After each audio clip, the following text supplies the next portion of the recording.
Always thinking the interesting place to figure out where to start in the origin story, you know. Oh, there's a fun one. Maybe my first work as a performance artist was to go in a collaboration with my friend Kaire Tawan, who was doing these series of performances where he would go to like a public location and take off all of his clothes and then pour tempera paint on himself. And they were really interesting performances that, like, I think more people, I would like to see them at some point. But we did one at the Hirshhorn, which is the Smithsonian's like kind of more like modern and contemporary art building, where we did this underneath a tree, like stripped naked, and then a little child walked past us and saw us underneath there. Most people walked past and did not notice us, which was like kind of the point of what we were trying to do. And like told his mom, and then his mom like got the security, and then the security got the like Smithsonian police, and then the Smithsonian police got the park police, and like nobody really knew what to do with us. They were like very confused. They thought we were high, and my friend was like kind of trying to tell him his like their statement of and I was like, just tell them it's a work of art. And we went to jail for like a few hours and stuff. It was very funny. And that was maybe the first work of performance art that I really thought about doing, and maybe where I was like conceptualizing myself as an artist. That was around 2014 or something like that. Yeah, this was in Washington, D.C. And before that, I guess I was like fancying myself, like wanting to be sometimes a musician, writing songs, I guess. Yeah. And then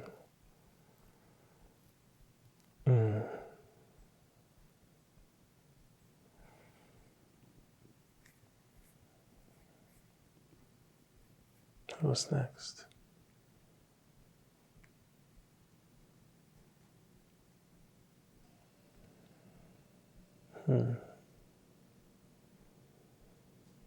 That was a beginning. Yeah. I grew up in Silver Spring, Maryland, just outside of Washington, D.C. It was an interesting place. Yeah. I feel like it kind of slipped back in around maybe my teens or something like that, when I guess I was like, I liked music and I liked the sport of football, and I think I thought of those things as art in a certain way. So probably in there, I guess. My parents are artists. Yeah. My dad plays the bass a lot. That's his most present form. Yeah. And my mom is a photographer and ceramics. She really loves to make things out of porcelain these days. My parents were always like you should do what you would like to do.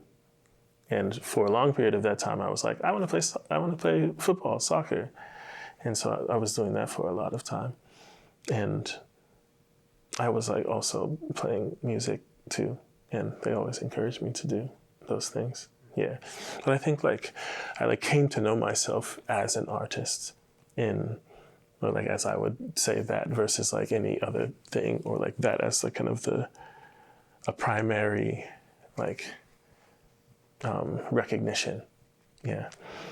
In 2016, when I went to an exhibition of exhibition of works made by Robert Irwin, which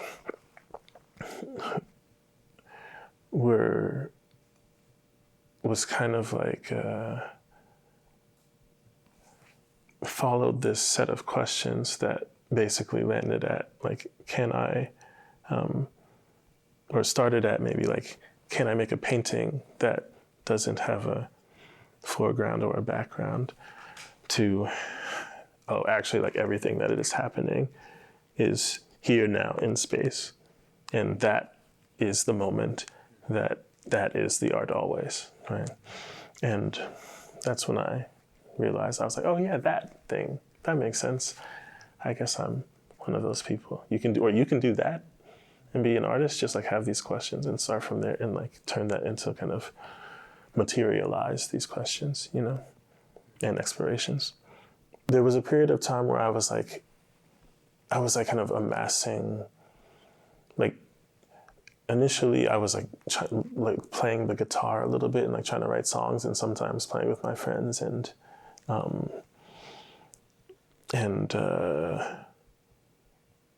that becoming like less frequent. And I kind of moved here partially because I was looking to have more space and time to kind of develop those aspects of my practice. Yeah, it would seem like an ideal location to continue that exploration that I was on. Yeah. So that happened like in 2017. I moved here, and then a bunch of things happened. But things really started to I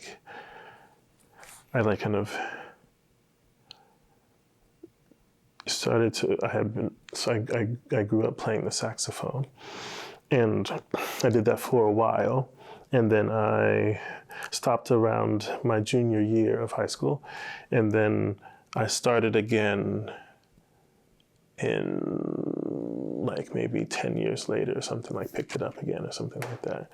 And I had a realization when I scored that same friend who I was telling you about earlier's film, that the saxophone was like just an aspect of really kind of connecting the literal breath and like being present with that, just that space and the possibility to become, it becomes like a metaphor for doing that always, and like that being a practice. And I realized that and started to like really practice that in 2019. Yeah.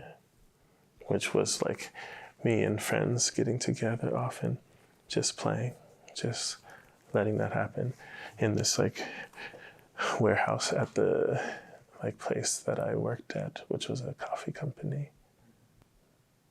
I think the sound was always there. So there's a very funny story I remember of like my first concert. So maybe I was 5 or 6 or something like that. And I think it was at the Kennedy Center. It was at the Kennedy Center. And it was take 6 at the Kennedy Center. And they didn't play like my favorite song. And I cried because I was so sad they didn't play my favorite song.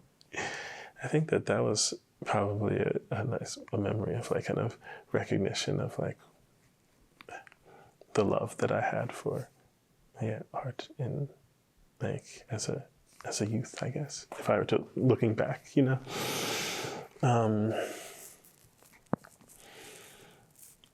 This Robert Irwin exhibition for sure, in 2016.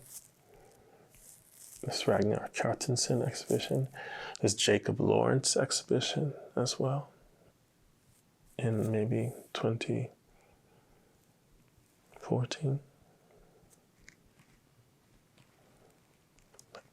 I think the first work I think that I would say was a project that was like like I guess in a way like a long-term performance, like, and just like collaborative space that was called Work Night, and it was every Monday. Myself, and it was a collaboration between myself and my two housemates, Ben Rogers, who you know, and our friend Peter Eckerton. And we would invite people to our house every Monday evening for dinner, and we would invite them to bring anything that they would like to work on, like creatively or whatever they would like to work on, for them to bring it. And then we would provide a nice dinner, and we would listen to records, and then people would work on their projects, and sometimes they'd talk to each other and go and we'd drink some wine. And sometimes we had a poetry reading one time also at this, and we had a few field trips as well. Very fun. And we did that from beginning of 2019 to March of 2020. Just about every Monday. Maybe missed 2 or 3 or something. I think that was the first work that was like really shared, I believe. Yeah. Mm-hmm. I went to Berkeley. I started at Berkeley in 2023. And there I got very interested in the frame of what we think of as a flatter, two-dimensional like view, but that is also like obviously an object as well, like a piece of cotton paper that is like a photo printed on it or something, like, and then like painting on that with oil, or like then canvas and metal. Yeah. Mm-hmm. First, there was often through that kind of the folks that lived in the house, those 3 folks and other of our friends, we would start playing together in the warehouse, and then sometimes like any iteration of these groups would like play at a show somewhere, like kind of intermittently, which was kind of the project that became known as Agnes Martian sometime in that period, in the latter end of that period, which was like 2019 to 2020 maybe? Yeah. Mm-hmm. Yeah. And then that kind of, and then like Agnes Martian kind of became like kind of a like more kind of a schemated and like kind of a thing that was was like a recording, like into like kind of certain kinds of composition and recording, and then the like kind of morph of that collaboration that we became the kind of regular like together playing shifted slightly, but that initial shift became known as the Musele project. So, and that has varied collaborators, and some familiar ones like our dear Philip and Josh. Yeah. Josh and I also have a project called Pieces that is collaboration. And then there's many iterations and all the things. Yeah. Mm-hmm.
Yeah, it was a very interesting and fascinating and like wild moment.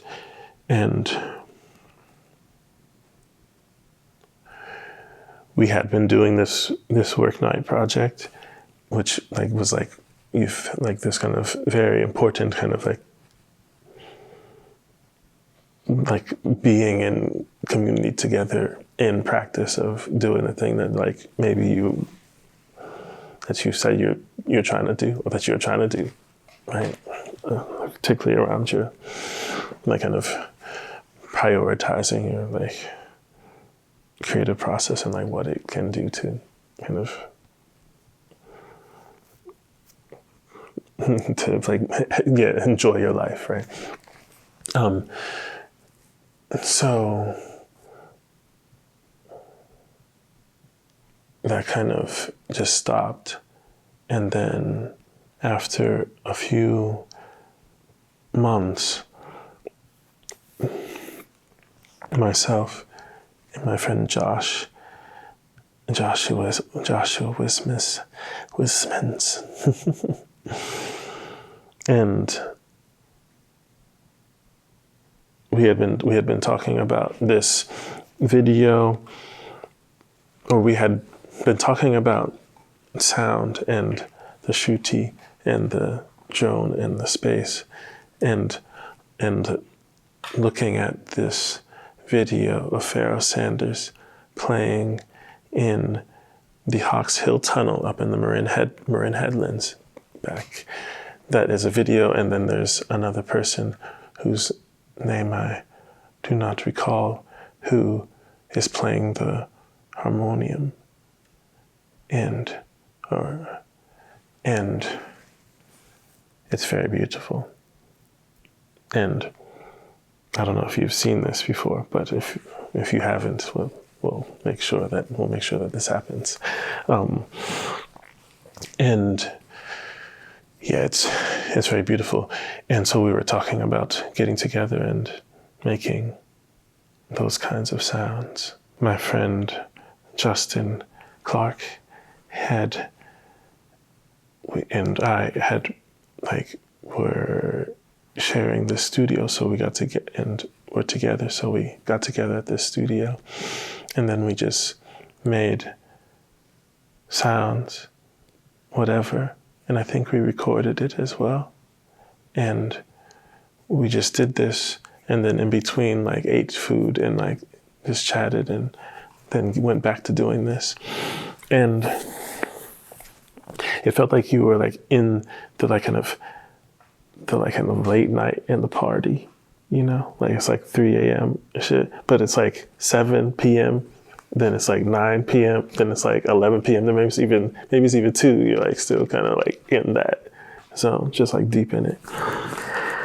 And so then we were this is very important to feel this energy, and maybe if we share it with our friends by sending them a message every week when we're doing it, and then streaming it out into that, that could be a thing that is just keeps you kind of the heart open, It was very good for that. I think it kept our hearts open, and our friends and things seem to say that they had those experiences as well, that some people shared, which was very, very special. That was very important at the in the early outset. And we kind of continued doing that for a little while. And what else? Then started to kind of be maybe the other projects. Oh, yeah. That was happening concurrently as I was doing this very, very interesting artistic project where I was working within a company that I had been that it's a company, it's a coffee roaster that sells to restaurants and cafes and things. Doesn't have its own, but it's one of the early kind of specialty coffee roasters, right? And I became the DEI manager at a place that I had worked at for a while. And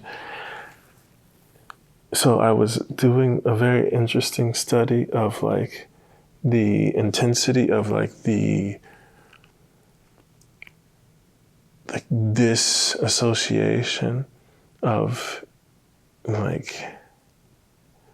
particularly the racialization, and definitely the white person, and in the what's it called? missionary mindset. Yeah. So I was doing a study of this missionary mindset and making some interesting work based off of that. One of them ended up having to be a lawsuit after they fired me after a white woman called the work that we were doing akin to that of colonists.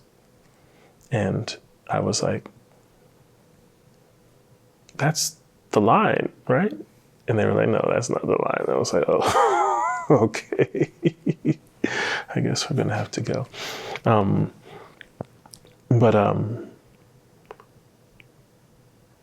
Yeah, so I was working on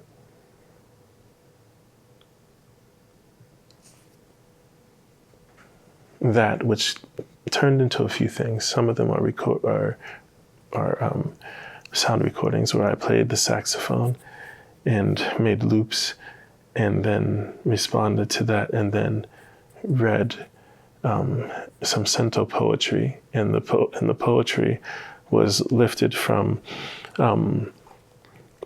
like emails and communications that people had said, like, that were kind of very, very obviously wild things that they were like kind of aiming at me. So I had these very hilarious, kind of angry, like white people just telling straight lies, you know? And so I made some work where I appropriated those, which was very fun. And a 17-page document that is also now a work that was kind of me telling the organization about what my concerns about the direction of the initiatives that they had set forth of doing the DEI work, as they call it. Yeah, it's a pretty fun one. So I made those works also around that time. Yeah. Now,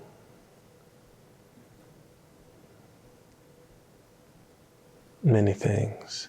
Lots of collaborations where I get to make sounds with my friends,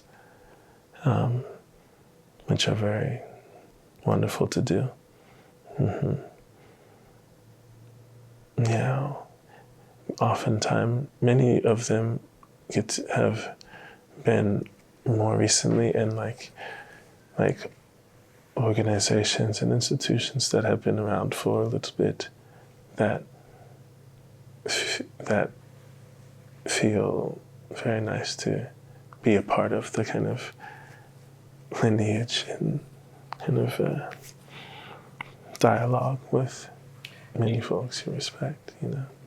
I've been going to Iceland a lot recently, since 2021, since the end of 2021.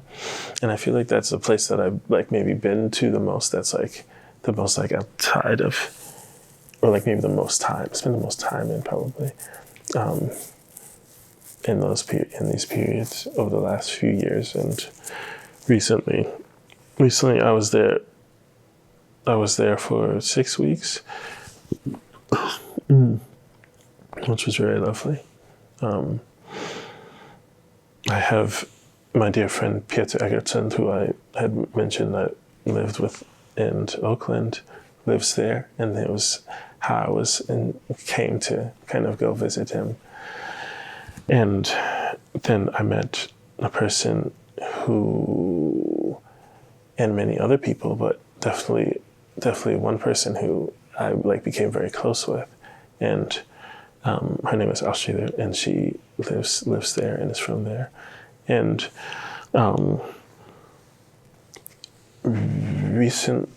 and so I go there often to see them. Yeah, those dear family people, you know, and I was there recently to do had an exhibition at Asílo and our friends, and two of her friends who are our friends, gallery called Associate Gallery. I call it the hottest new gallery in Reykjavík, though it's not new any longer, but it's a really lovely place if ever you get the chance to go. I was on tour with my friend whose name is Tarun, who also has an artist named Modern Biology, and he likes to place electrodes into mushrooms and then send an electrical signal and then see what happens with the change in resistances that are going through the mushrooms. So playing with the biofeedback, as they sometimes call it, and the modular synthesis. And so he was doing this tour called Mushroom Church, and in like North American tour, NA tour 2025, you know. So we went to Vancouver and Seattle and Portland, and then they went to Denver, but I did not go. And then I was here in Oakland, and then we played in Oakland, and then LA, and then we went to Chicago and New York and Toronto. So it was many places, and many times I was like, I do not know where I am, because you just land and then you go to the church and then you play the show, and then people go, yeah, and then you go eat some food maybe as well. But I got to see a few friends, a few places, which was very, very lovely. And yeah, it's a good time. It's a fun time to go on tour, you know, chilling, making some sounds, saxophone, walking some walks, hanging out with your buds. Yeah. Yeah, then I guess then I was like, okay, it's time to go to art school and get your MFA. And I got to do fun things like teach, and that was nice. And also like paint, which I learned I was like very into painting. Then I was like, okay, I guess I'm a painter now. And that's been very fun. Yeah, thinking about particularly the relation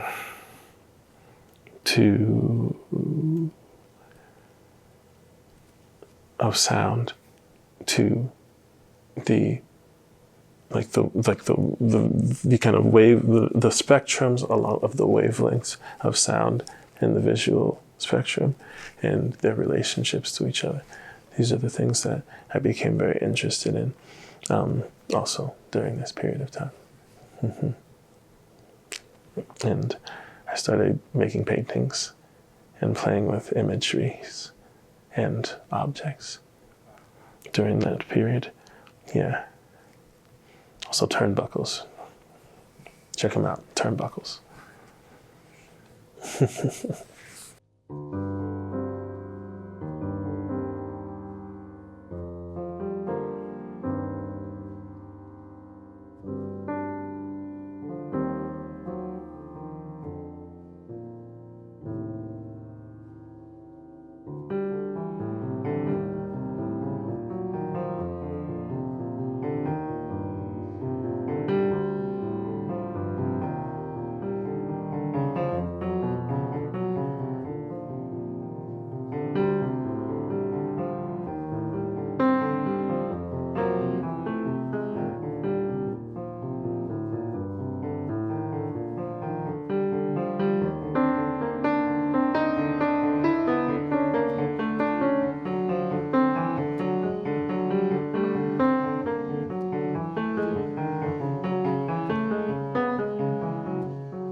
future.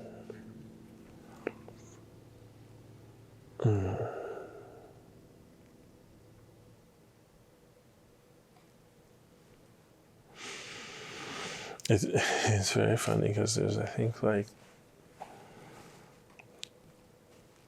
working on two things that are very, like, future oriented. I think back in 2016, when I was like, oh, I'm an artist, this is what I am. I made a decision about what my retrospective would be called. So I, like, have that as a thing, you know?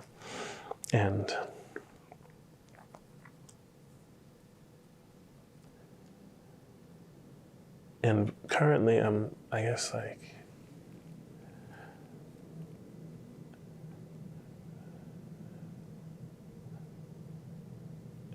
to recognizing that, like, kind of, like, the kind of materialization of that as a future is very much to do with, like, being, like, present, like, in the, like, very present with the being, and aware, and, like, kind of clear on, like, what motions you want to take, what direction you want to go in. And that's, I guess, like,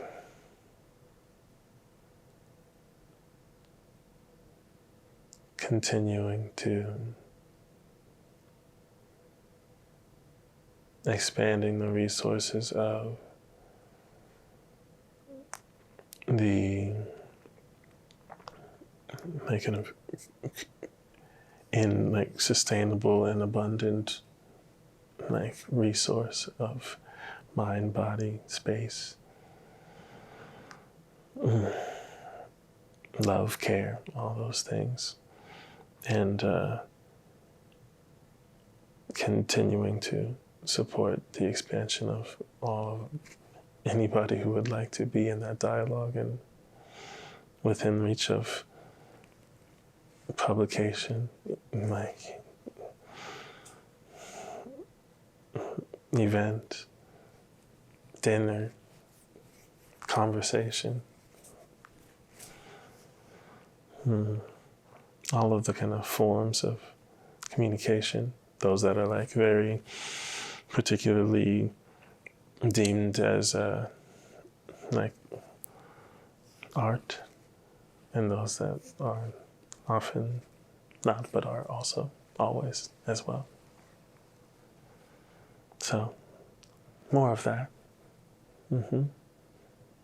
Yeah.